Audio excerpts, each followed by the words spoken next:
За сайн байцгаана уу.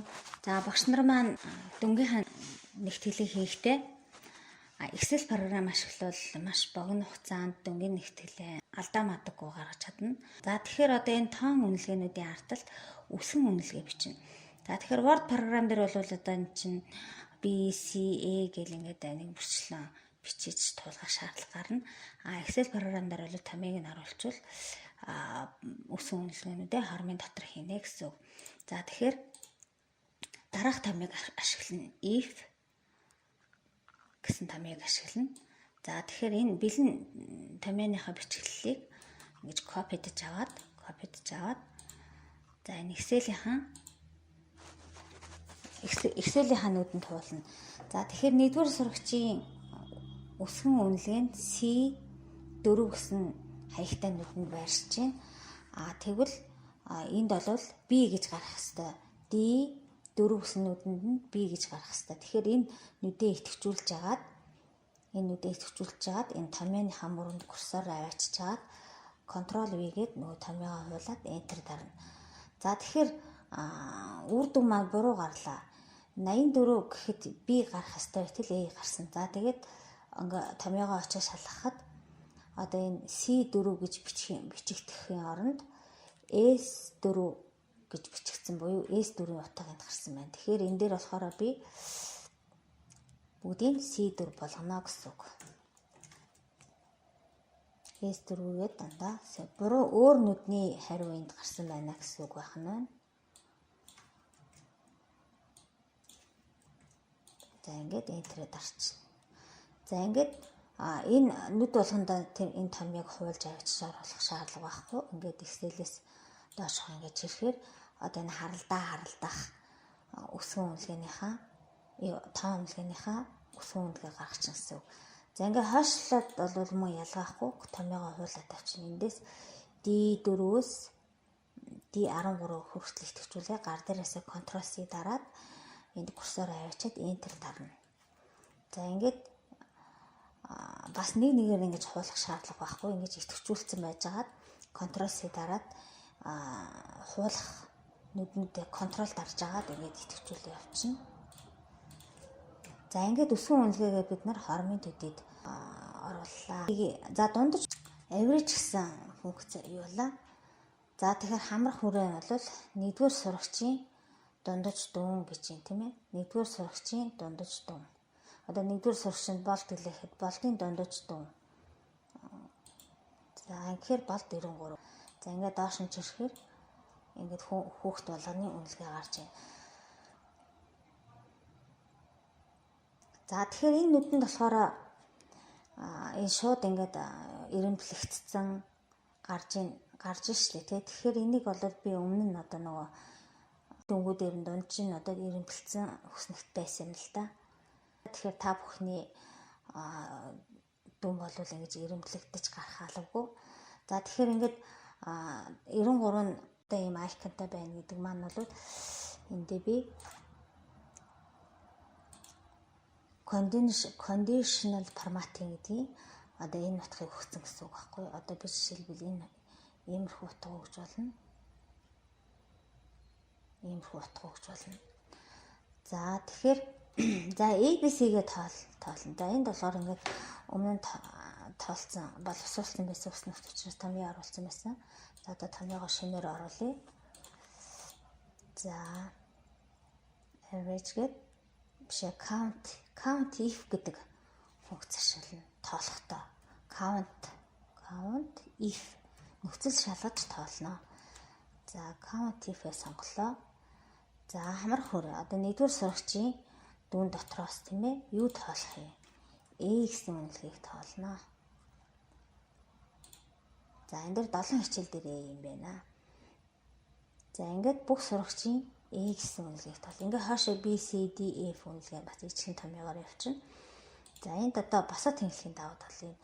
Монгол хэлний хичээл дээр хэдэн хүүхэд A, хэдэн хүүхэд B авсан бэ? Count if-ээ сонголоо. Монгол хэлний хичээлийн хамрах хүрээг сонголоо. A. За энэ мэтчлэн. За ингээд хаашгаа бол хэдэн хүүхэд A, B, C авсныг ингээд чигээр оруулчихна. За ингээд энэ томьёог доошоо чирэх боловч нүдэн гүйцдэг учраас одоо томьёогоо дахиж оруулж болно. За хамрах хүрээнд монгол хэл энэ дээр би.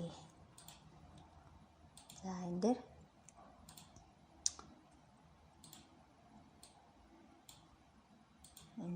C.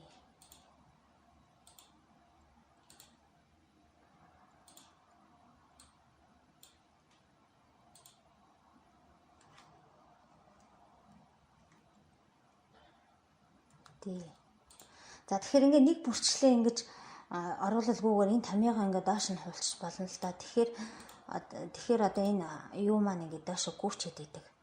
Одоо эн чинь нэгдүгээр сурагч үнэлэгдсэн гүйчтэй тий. Тэгэхээр энийг ингэж тааруулж ингэж бас болно л да. Эсвэл гүйлэхгүй тулд гүйж байгаа мөрнийхөө $1 гэсэн тэмдэг тавьж бас болдог. За энэ дээр бол ингээд томьёогоо бас засах хэрэг гардаг. За ингээд яг монгол хэлний хичээлийн ABCD-г тоолчлаа. Ингээд хоош нь бүх хичээлийнхэн ABCD-г тоолчихно. За тэгэхээр амжилтаа гаргах монгол хэлний хичээлийн амжилт. За амжилт гэдэг бол ерөнхийдөө F-гүй хүүхдийн харьцаа гэсэн үг шүү дээ. Тэнцвэрийн тэмдэг тавилаа. Ямар томьёо арах вэ гэхээр A сурвалжлагчийн тоон дээр нэмэх нь B сурвалжлагчийн тоо, нэмэх нь C сурвалжлагчийн тоо, нэмэх нь D сурвалжлагчийн тоо. Тэгээд одоо эднэрийнхээ тоон утгыг нийт хүүхдийн тоондоо хаваагаад 10 сурагч бол 10, 30 бол 30. Манай тохиолдолд 10 сурагч 10 сурч байгаа учраас 10 хаваагаад тэгээд өрчгөн 100. За энд ингээд одоо F авсан суралцагч байхгүй учраас амжилт нь 100 гарч байна. За чанар гэх юм бол A суралцагчийн тоон дээр нэмэх нь B суралцагчийн тоо. За тэгээд нэг хаалтан тэгээд эннийхээ нийлбэрийг тийм ээ нийт суралцагчийн тоондоо хуваагаад өрчгөн 100 байдаг. За ингээд 100% амжилттай 70% чанартай суралцсан байна. За ингээд хоошоо ингээд энэ томьёогоо хуулчихаар бүх хичээлүүдийнх нь амжилт чанар гарч байна.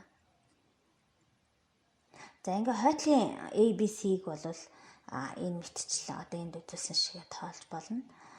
За тэгэхээр энэ дээр болохоор би хүүхдүүдийг ингээ байр эзлүүлсэн. Тэгэхээр байр эзлүүлэхдээ дараах томьёог ашиглана. Энэ томьёогт багш нар маш хуулаа шууд тавьчих болно. За тэгэхээр энэ дээр нийт хамрах хүрээ нь бол нийт одоо энэ 10 суралцагч дотроос одоо энэ нэгдүгээр суралцагч 10 суралцагч гэдэг одоо хамрах хүрээ маань бол эндээс энд томьёо бичигдсэн байна. Эндээ тэг утга тавина. Энэ дээр U4 гэдэг маань нэгдүгээр суралцагч. За тэгээд энтер дараад за эдгээр ингээд доош нь өрөх юм бол эдгээр суралцагч маань дараах байрыг эзэлсэн байна. За тэгэхээр энэ байр гэдэг функцийг ашиглахгүй ч байж болно.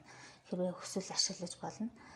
За тэгэхээр хүүхдүүдийг ямар нэгэн байдлаар одоо тэнцээгүй гэсэн ангилалд хаваахын тулд бол энэ if гэсэн тэнцээгүй гэж бичгийн оронд if гэсэн функцийг ашиглаж болно. За би жишээлбэл энэ функцийг ахад шинээр бичиж үзүүлье. За if гэсэн функцээ сонголоо. За хамар хүрээ гэх юм бол